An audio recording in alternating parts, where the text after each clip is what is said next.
public.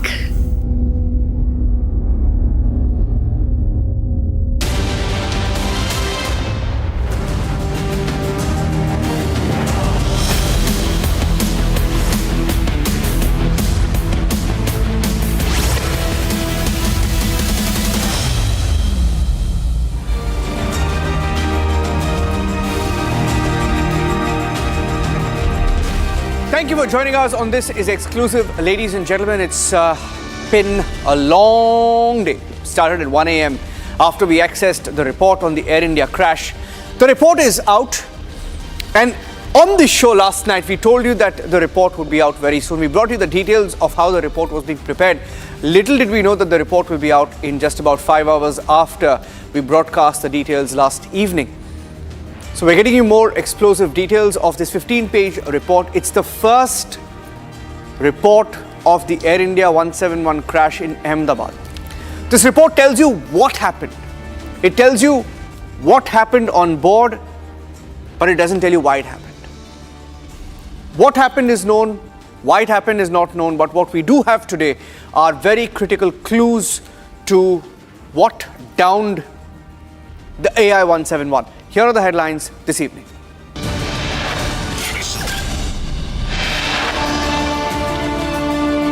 1 month after the AI 171 crash, AAIB has released a preliminary report mentioning no action against Air India or Boeing.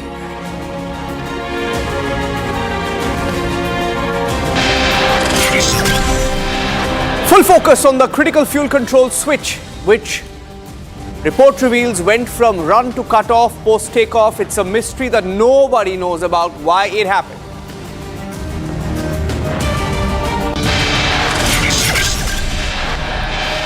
Preliminary investigation reveals both engines were shut off mid-air. Both engines failed.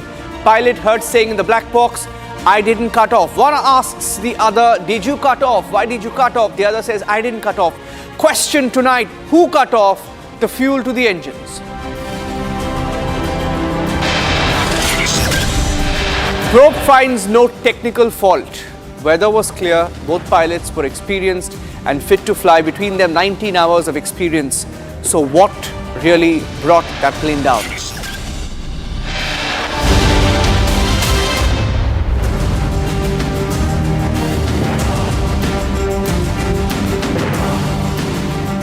And on top of this is exclusive at 7 p.m. Before we get you the details of this report, I have some breaking news coming in from Pakistan. The chairman of the Prime Minister's Youth Program in Pakistan, Rana Mashood Ahmad Khan, has said that the national men's hockey team in Pakistan will only be permitted to travel to India for the Asia Cup, subject to satisfactory security arrangements.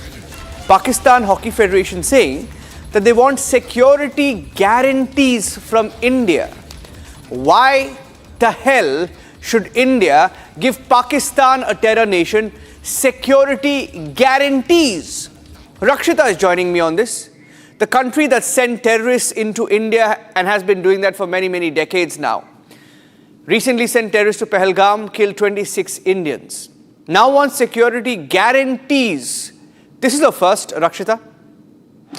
Well, Pakistan needs these excuses to just save its face. For time and again, we've seen it knows how it's going to be humiliated. It has been humiliated during the recently concluded Champions Trophy as well. We saw what happened. India had its way, and India did not go to. India did not step into Pakistani soil. Now, this, of course, is a matter when India is hosting an event, and Pakistan very well knows what's going in India. There have been a lot of opposition. There have been a lot of protests against what is being called welcome to terrorists, and that is something that India will not take down, will not be taking, will not be accepting. And now Pakistan, of course, it is laughable what Pakistan is saying. Remember, this is the same Pakistan where years ago there was a terror attack on the Sri Lankan cricket team back in 2009, and Pakistan should remember for more than a decade it was isolated. There was no cricket on Pakistani soil, so it should be the last country to actually speak about security. And forget the security of of players. It cannot even secure its own forces.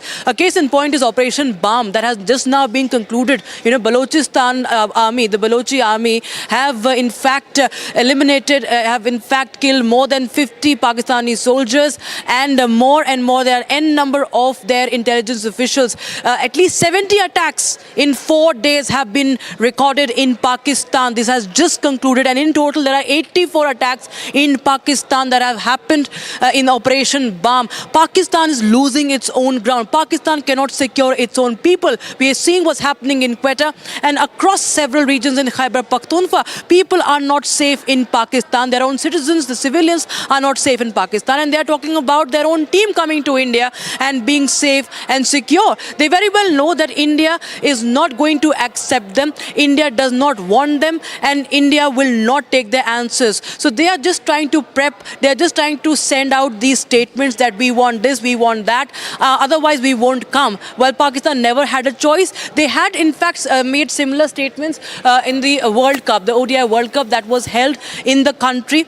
I think 2 years ago, that was held in the country, and Pakistan had to come. The ministers were saying similar kind of things just to show that, we do not want to come. Everybody knows that what a laughing stock Pakistan is. Their army is a laughing stock. We've seen what their ministers say. They expose their own people, and now they will be exposed themselves also. This is also another way just to stay away from further humiliation. Niranjan. Yeah, I think they're building a case essentially for pulling out, and they should.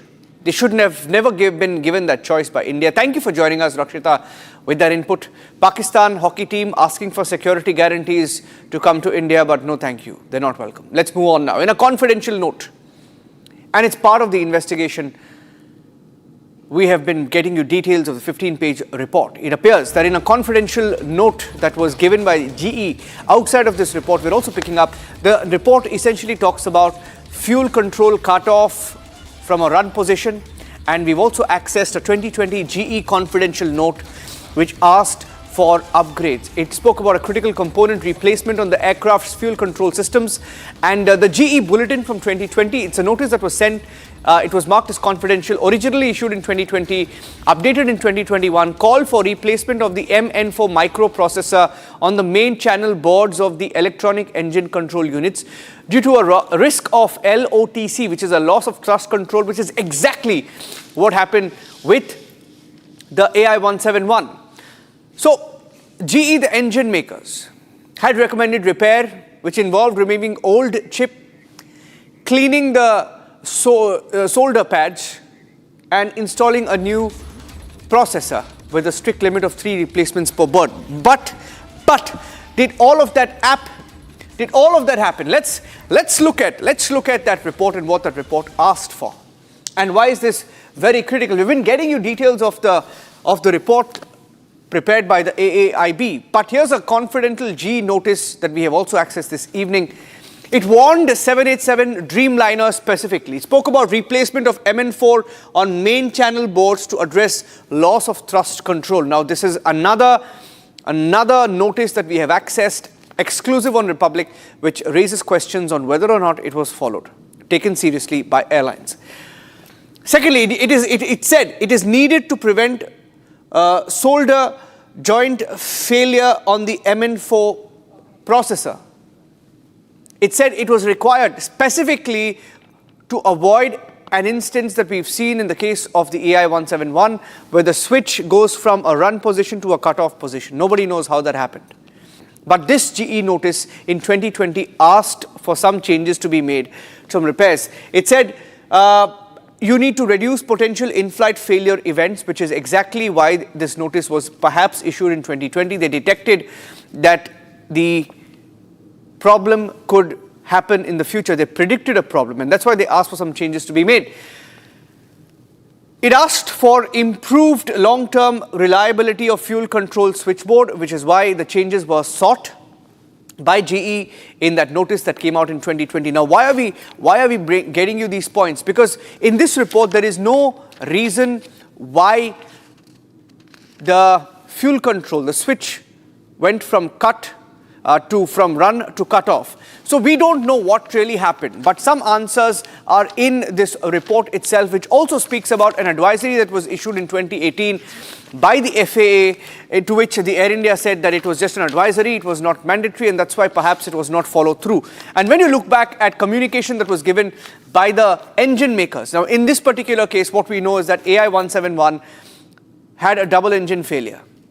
Emergency mechanisms kicked in within seconds of takeoff. And all of a sudden, the fuel switch went from run to cut off, and it was without manual intervention. It was a switch.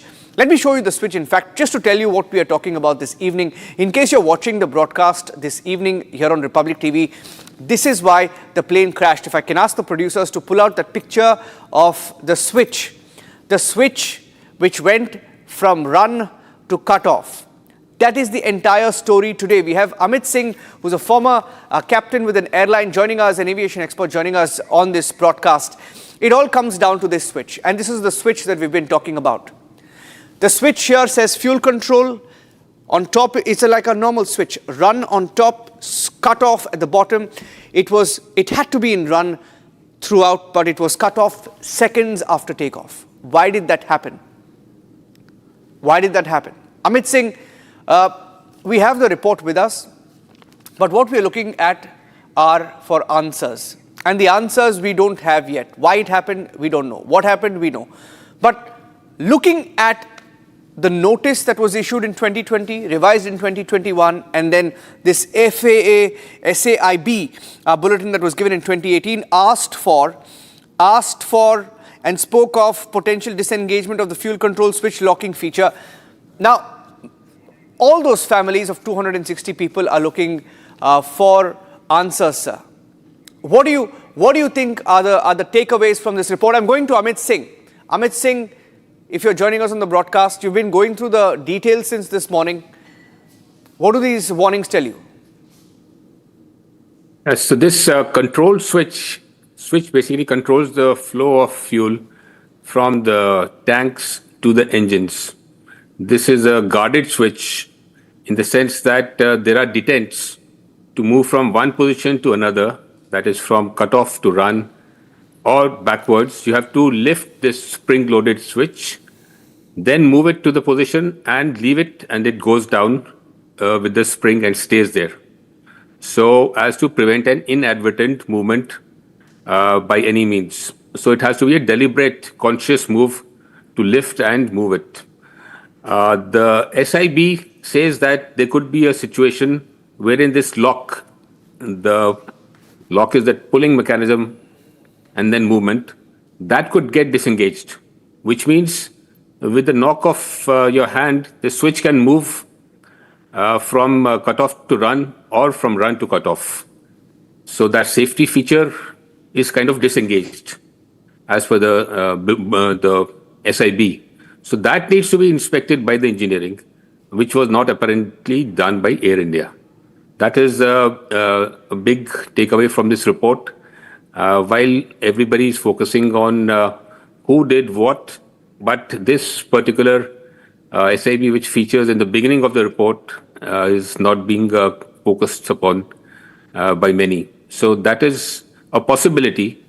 It cannot be ruled out unless you're very sure through your data, that is the black box data, the flight data recorder and the cockpit voice recorder, that it was a human intervention which caused it. So we can look at that part separately.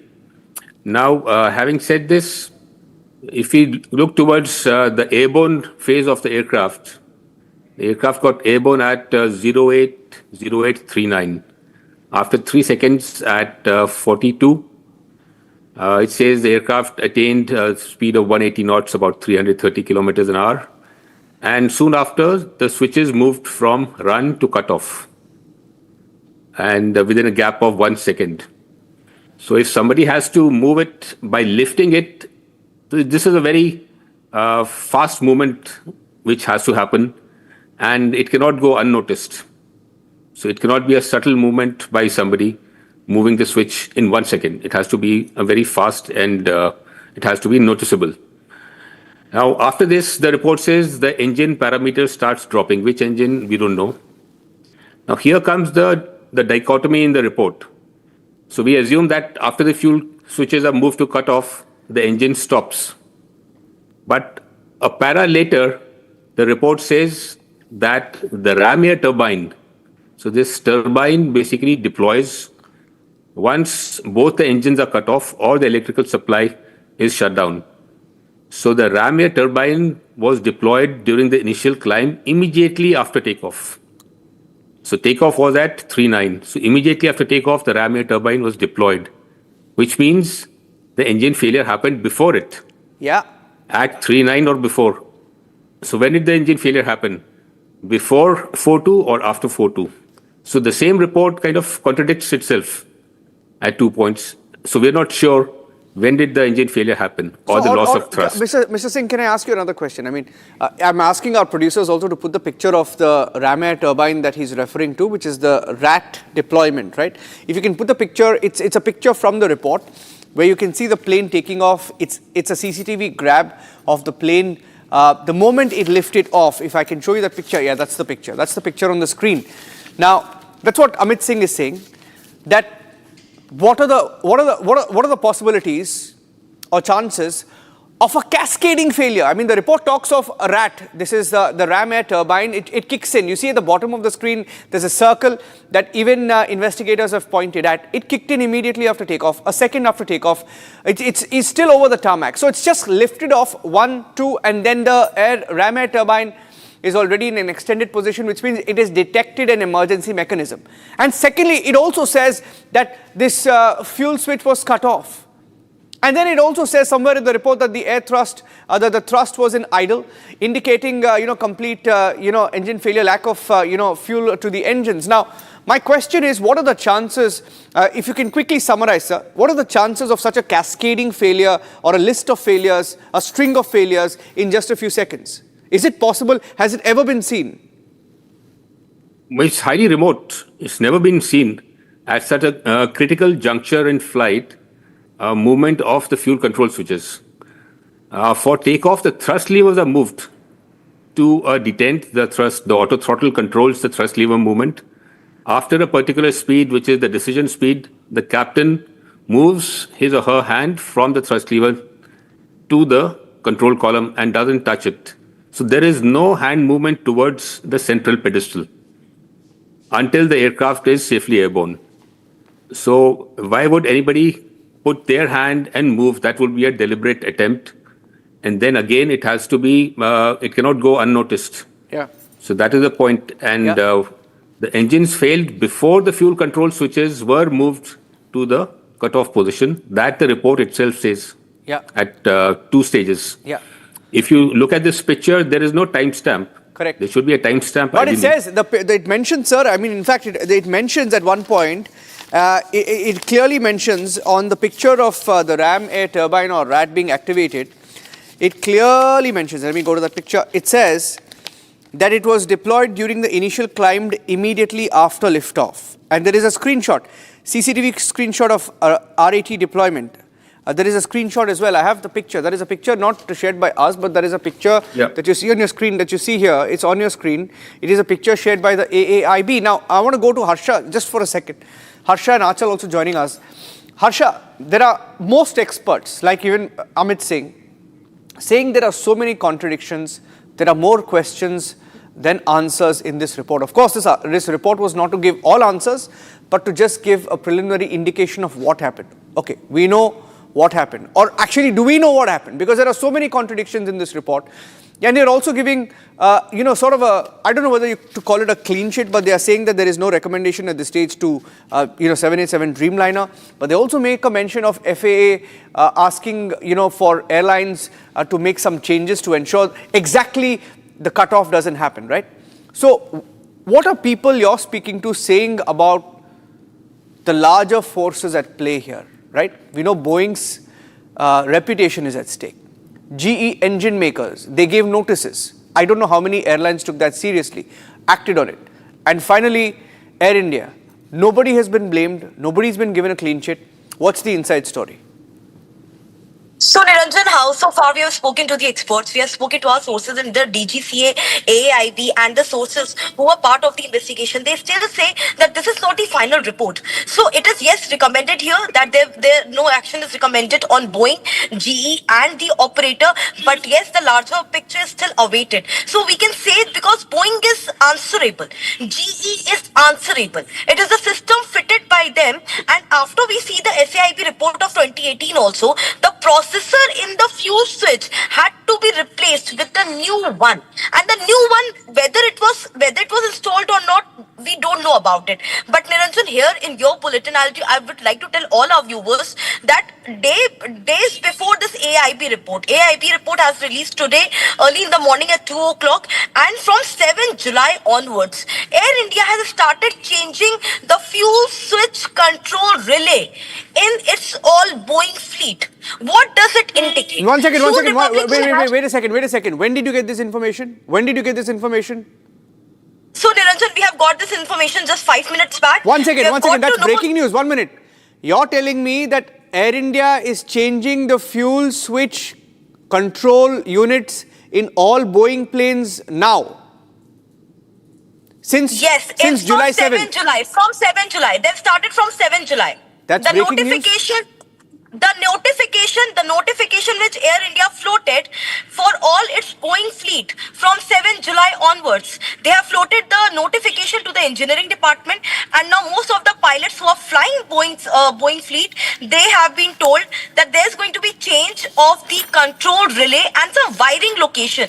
It said wiring location in the fuselage place. The fuselage, which we call, which is very important for the fuel control switch. So in that particular area, they are doing the relay control change and the wiring location change. That means they knew before the report came out that there is some issue with the fuel switch. This is huge. There is some issue with the fuels. This is huge, Harsha. In fact, this is exactly what Amit Singh was saying, that there is this very critical paragraph on the FAA advisory, the SIB advisory, and it spoke about potential disengagement of the fuel control switch. Interestingly, this paragraph that I have here said, as per information from Air India, suggested inspections were not carried out as SIB was advisory and not mandatory. They knew it, they didn't act. There's a crash, 260 people have died, Amit Singh, and now they're replacing it. Stay with me because my colleague Achal is also here, and she's been following how this report was compiled. You've been following details of what went into this investigation. Achal, if you can quickly summarize in about 30 seconds for us, what went into compiling this report? Who worked on this report? So the report is out now, but we have confirmed information from our sources within the parliamentary committee that the committee was given a detailed presentation by the investigating team on every aspect of the investigation, right from the position of the switches in the cockpit to second-by-second analysis of the black box data. In fact, there were 4 teams formed. 1, the technical team, 2nd, the operations team, 3rd, the flight recorder data team, and the 4th one was a human factor team. Different people from different domains were involved in the investigation, including people from the DRDO, people from HAL, and they all used their expertise to reach to various conclusions that we see in the report that we have right now. They use simulator to create and analyze the crash scene. All the burnt components were also used and they were studied, and the components are right now being sent to different locations for further forensic analysis. The systems that they used included a failed reconstruction of the aircraft was attempted even with burnt components, and key parts were sent to global original equipment manufacturers and the specialist labs for further forensic examination. Yeah, stay with me. Amit Singh, last word if I can get you on that, because I'm waiting to, after this news bulletin ends, I'm going to speak to Harsha and put out the full details at 8 p.m. But initially, the initial details she's picked up, Air India has started acting after July 7th. There is some change happening on the fuel switch boards. Now, that if it is true, and if they're doing it across the board, I think that's the story. Yeah, that is kind of an admission that they had overlooked this SIB, saying it was only advisory. So in safety, especially airline safety, we have a directive which is mandatory which means that it has to be implemented immediately or within the timeline given, failing which it can have safety repercussions. Second is advisory, which means there is no immediate safety effect, but it has to be nevertheless implemented. An advisory means you have to make your best effort to do it, not today, but in a reasonable period of time. But apparently what Air India believes is that advisory means it need not be done. So that is the kind of understanding which they had, for which they overlooked this important SIB. And it could be a contributory cause for this accident. Yeah, I think the story is just about started, but I don't know how long it's going to take for the final report to come out, because we just hope that the big players in this case don't use the time between this initial preliminary report and the final report to try and cover up their role in this crash. That's it. That's all the time we had. Amit Singh, Harsha and Achal, thank you for joining us on this edition of This Is Exclusive. We'll get you the details of what Air India is doing starting the July 7th. That's a breaking news update. Just gathering initial details. We'll come back with the full story at 8 p.m. Thanks for watching.